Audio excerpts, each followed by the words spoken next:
Welcome back, everybody. So, for this next section of our textbook, we are going to be dealing with major themes that we see in art history. And we've fast tracked through art history, and now we're dealing more with contemporary arts and relating to how artists use broader themes to connect to their audience and to tell stories. So, some of these themes include community, spirituality, nature, time, gender, sexuality, politics. Typically, it's things that we're, kind of uncomfortable talking about on a daily basis. But through the visual art form, we're able to create wonderful stories that connect to both individuals and the public.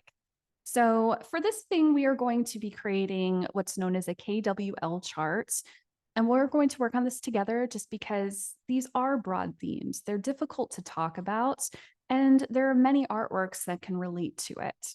So it gives you the opportunity to kind of share your experiences, to either you can get personal with it or not. That's completely up to you with how you relate to these topics.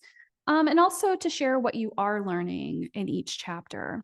So it's less, I would say, intense or comprehensive because these things are so subjective when it comes to our experiences. So, as long as we're respectful to each other, which I'm sure we'll be, we can share our opinions, share what we've learned, what we'd like to learn more about, and also some images that relate to these themes. So, when I zoom in here, you can see I have 3 KWL charts. And I have a little sticky note right here that you can add. So in the beginning of this, what I want you to do is only focus on this first column. And this is what you already know about art and community. And many of these topics we've kind of briefly talked about in previous assignments, but we've never just straightforward talked about them as a theme in art history. So you can share things that you know. If there's not so much that you know, you can just try and add what you can. It's totally understandable if you have no experience with it, because some of you have only taken this first art history course. In the next section, you're going to put what I wonder, things that you are curious about that relate to community, some things that, may stand out to you. Maybe you want to dig deeper into, whether it's an artist or a theme. I'm sure there's something like that out there in the world that you can look into. And then the last section will be what I learned. So again, you can add a comment or a sticky note that shares your experiences with this art topic, how thematically it's used in different artworks, and how you relate to it. So again, you can be quite personal with this, or you can be broad in your statements. It's whatever you're more comfortable with. And again, we always have to just be respectful towards each other in these uncomfortable topics that we're talking about. Now, when I zoom out, you can see there's ones for both spirituality and nature and time. And I have this also broken down into 3 different whiteboards as projects.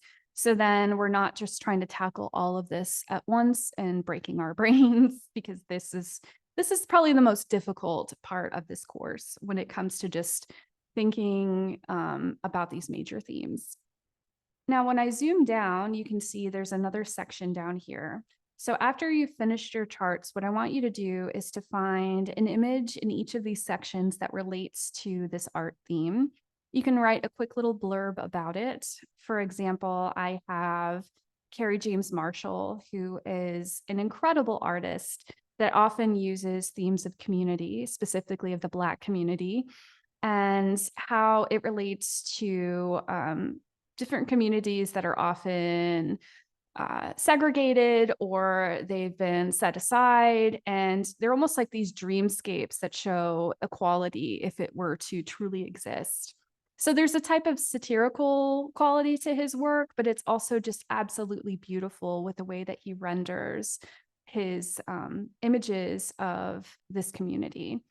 And you also notice that he includes things like Disney imagery, where it's very fantasy oriented at times, and it draws you in with the colors and just the landscape that he creates in his art. So I find that artists to be incredible at referencing the theme of community in their work. Now, spirituality, on the other hand, that could go in many different ways. We've talked briefly about the supernatural and spiritual in some of our previous assignments.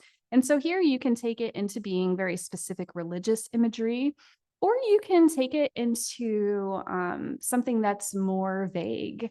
You can go towards more indigenous imagery and cultural practices that really tap into the feeling versus the visual aspect of art and the ritual that is involved in spirituality. And then lastly, we can focus on nature and time in art. And I put this one here just because this is a really obvious one. This is one of the megarons that's in the Knossos Palace in Crete. There's imagery of dolphins that are very stylized, that relate to their culture and being surrounded by the sea. And so, again, this is a way that you can be very obvious with what you're choosing for your art, or you can get a little bit more broad. You can get a little bit weird with it and just share your personality, which you have done so well in our previous assignments. Overall, I've been incredibly impressed by this class, and I know with this collaborative chart, we're going to come up with some really wonderful topics to discuss. So if you have any questions about this, please let me know and I will help you through it. Okay, I hope you have a wonderful day.